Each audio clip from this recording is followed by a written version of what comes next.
Capítulo 10. As contradições sobre Jesus Cristo. Como tudo mais que se refere à existência de Jesus na Terra, também a sua ascendência é objeto de controvérsias. Segundo Mateus e Lucas, Jesus descende ao mesmo tempo de Davi e do Espírito Santo.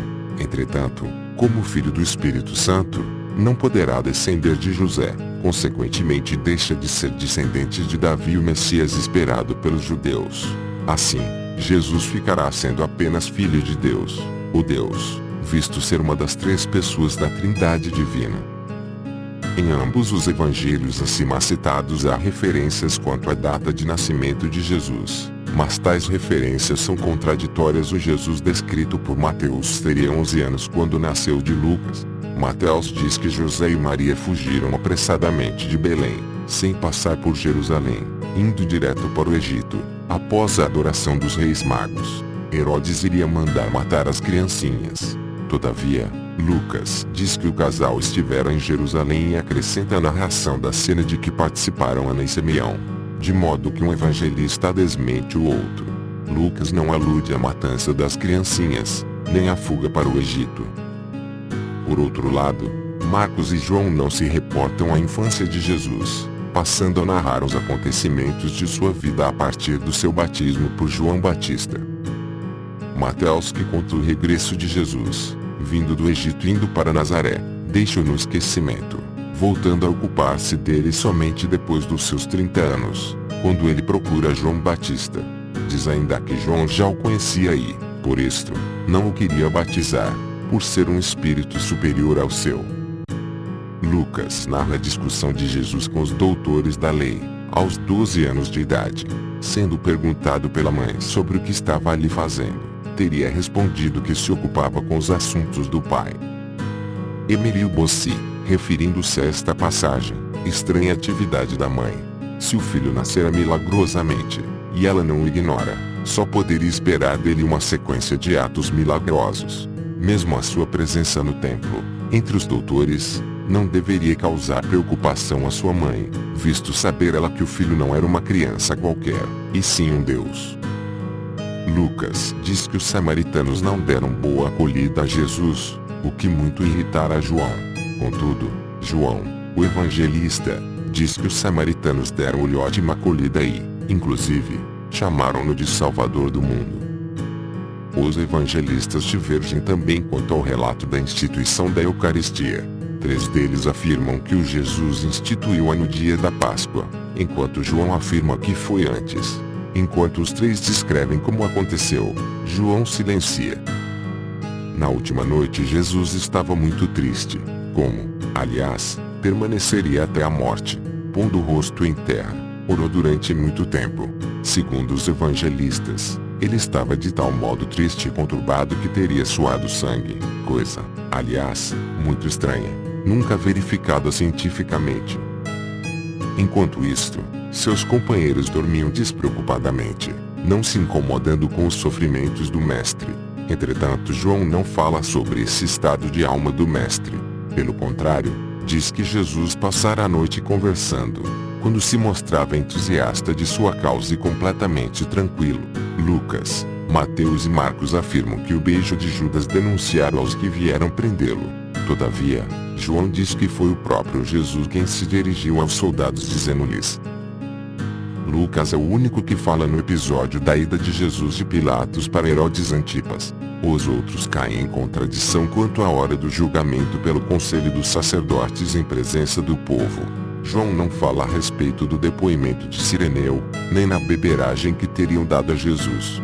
Omite-se ainda quanto à discussão dos 2 ladrões, crucificados com Jesus, e quanto à inscrição posta sobre a cruz. De forma que seu relato é bastante diferente daquilo que os outros contaram, e as divergências continuam ainda no que concerne ao quebramento das pernas, ao embalsamamento, à natureza do sepulcro e ao tempo exato em que ele esteve enterrado. Quanto ao embalsamamento, por exemplo, há muita coisa que não foi dita.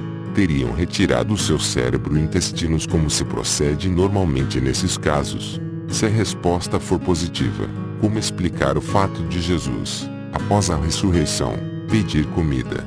Como se vê, as verdades bíblicas são além de controvertidas, incompreensíveis. Lucas diz que Jesus referiu-se aos que sofrem de fome e sede, enquanto Mateus diz que ele se referia aos que têm fome e sede de justiça, aos pobres de espírito.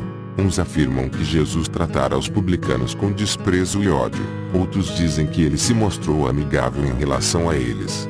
Para uns, Jesus teria dito que publicassem as boas obras, para outros, que nada dissessem a respeito. Uma hora Jesus aconselha o uso da força física e da resistência, mandando até que comprassem espada, noutra, ameaça os que pretendem usar a força. Marcos, Mateus e Lucas dizem que Jesus recomendara o sacrifício. Entretanto, não tomou parte em nenhum deles. Mateus diz que Jesus afirmou não ter vindo para abolir a lei nem os profetas, enquanto Lucas diz que ele afirmara que isso já estava no passado, já tivera o seu tempo. Os três afirmam ainda que Jesus apenas pregara na Galileia, tendo ido raramente a Jerusalém, onde era praticamente desconhecido. Todavia, João diz que ele ia constantemente a Jerusalém, onde realizara os principais atos de sua vida. As coisas ficam de modo que não se sabe quem disse a verdade, ou, melhor dizendo, não sabemos quem mais mentiu. Ora, se Jesus tivesse realmente praticado os principais atos de sua vida em Jerusalém, seria conhecido suficientemente, e, então, não teriam que pagar a Judas 30 dinheiros para entregar o mestre. João, que teria sido o precursor do Messias, não se fez cristão, não seguiu a Jesus, pregando apenas o judaísmo no aspecto próprio.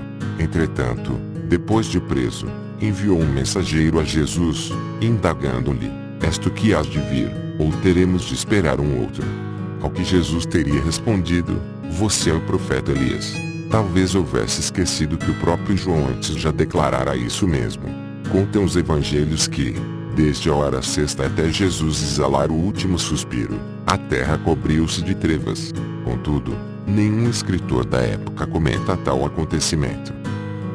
Marcos 25 diz que Jesus foi sacrificado às 9 horas. João diz que ao meio-dia ele ainda não havia sido condenado à morte, e acrescenta que, a esta hora, Pilatos tê-lo-ia apresentado ao povo exclamando: "Eis aqui o vosso rei." Emílio Bossi assinala detalhadamente todas estas contradições, e as que se deram após a pretensa ressurreição, dizendo que nada do que vem nos evangelhos deve ser levado a sério.